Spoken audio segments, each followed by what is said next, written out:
Yeah. Uh-oh. Yes, sir.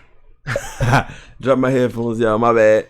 You already know what it is, man. Vine here, back again with another video. This video, we got what it's like to drive a Bugatti, man. I'm excited.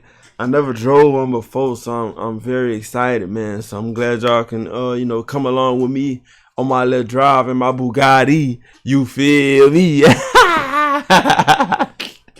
Let's get it, man. I'm excited, man. Subscribe to the channel.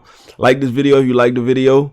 Comment down below anything you want me to know, man. Without further ado, let's get in our Bugatti, man. I'm man. going to show you what it's like to drive the Bugatti Veyron from a first-person point of view. Let's get it. I'm excited. It came out in 2005 to become the first ever hypercar. The Veyron is still a legend to this day.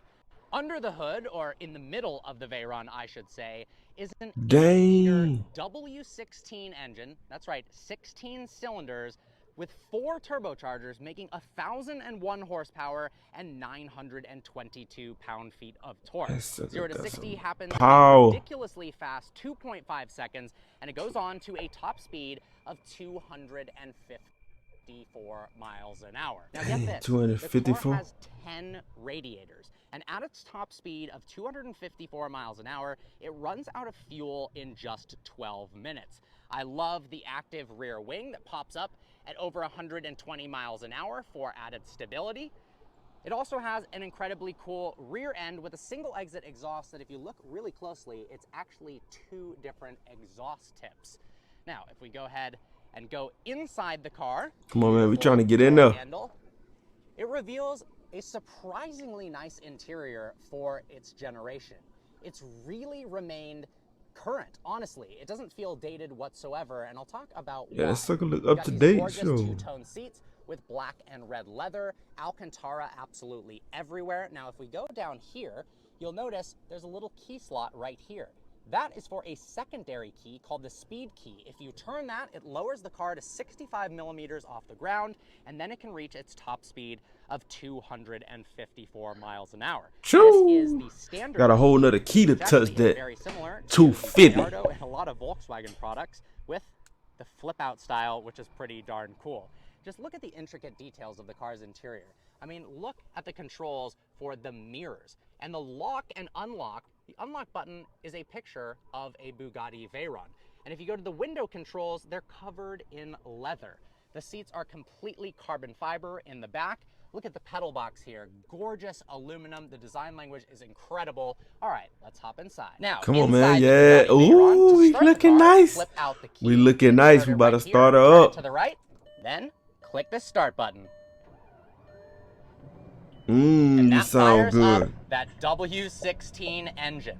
I think one of the coolest parts about the interior is that they didn't put any modern stuff in the car that would become outdated. They didn't try to put state-of-the-art screens or anything like that. Everything is analog and old school, like this absolutely gorgeous clock here. Now, driving a Bugatti, everyone stops and stares. This guy and his motorcycle just rode up, and so many cars have been pulling over, so it's almost well, watch out, get out the way, boy. We're about to drive off. Beautiful Bugatti logo. You can see the air intakes behind your head and that massive engine.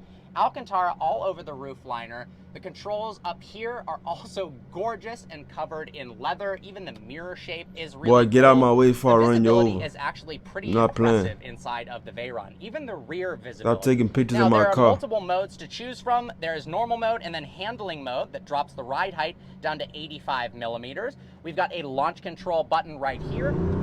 Oh, hold on, we taking off, y'all. Behind the wheel of the Bugatti Veyron. God, man, this is sucker an fast. Unbelievable experience. How you slow this thing down?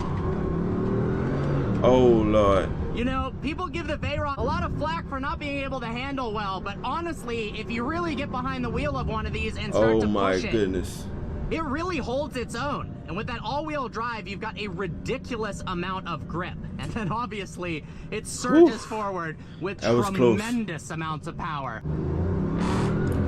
Oh my goodness, slow down. 1,001 horsepower, 992 pound-feet of torque. Jeez. And when those 4 turbochargers spool up, the surge forwards is absolutely insane. The crazy part is, how easy this car is to drive. Yes, it's a hypercar, and this was the first car ever to be called a hypercar. It basically coined the term legitimately.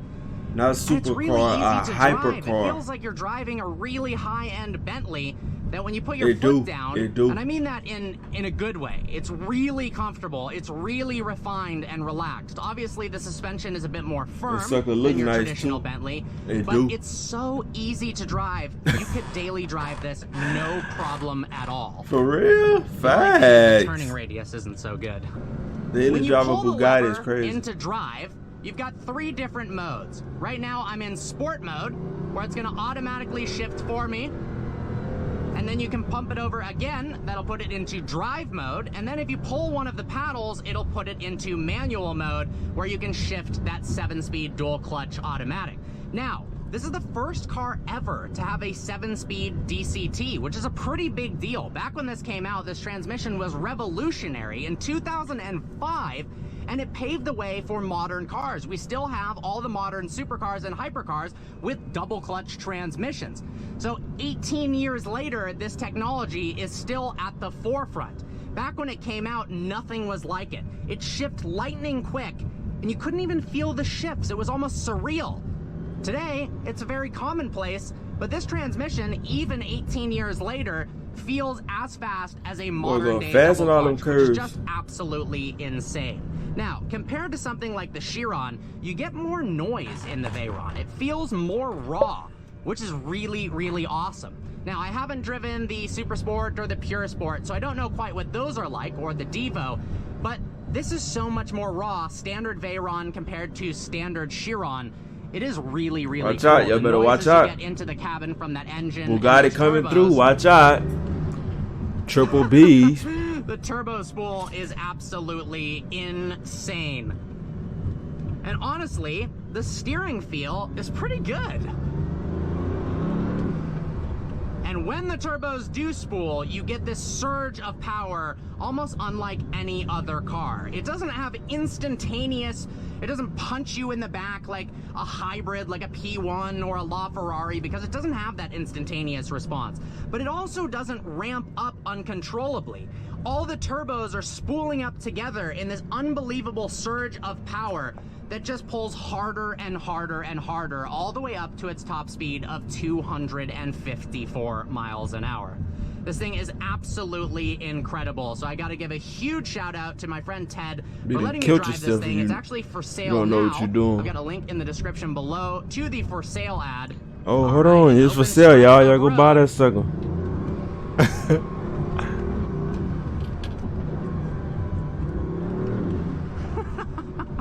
Oh, this thing is unbelievable.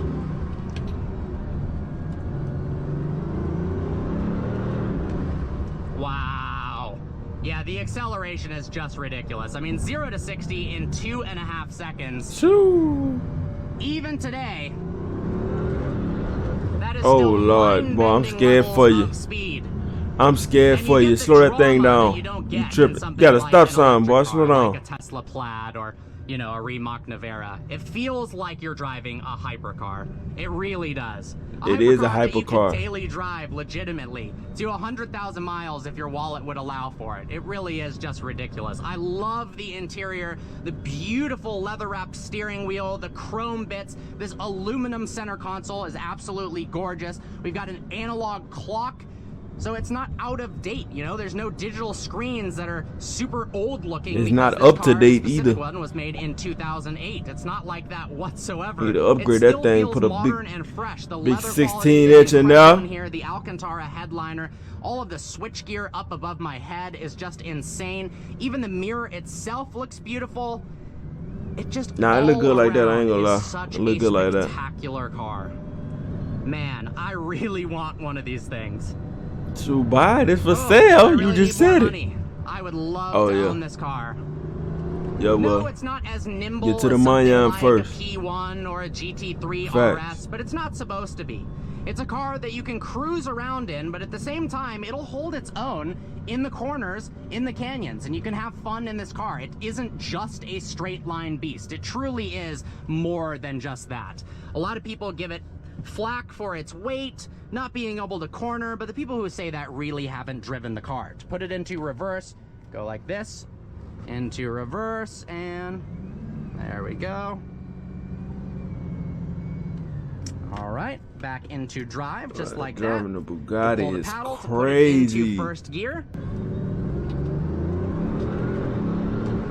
It's something you don't see Well, it guys, often. I A hope you enjoyed Bugatti. today's video. Like always, please browse the channel and subscribe. I look forward to seeing you next video. I'm gonna check out some more of your videos. That's a nice video, good video, W video. We got to drive a Bugatti today, y'all. That was fun. That was fun. I ain't gonna lie. Now I can say I rode in the big. Oh, I can't even pronounce it. Bugatti, bro. Man, bro. Too much money, bro. Too much money. That's like I think a Bugatti costs over $1 million, bro. That's why it's hard for me to, you know, pronounce it and stuff. God, that's crazy. Subscribe to the channel, man. Like this video if you like the video. Comment down below anything you want me to know. And without further ado, or shall I say, until next time, we gone.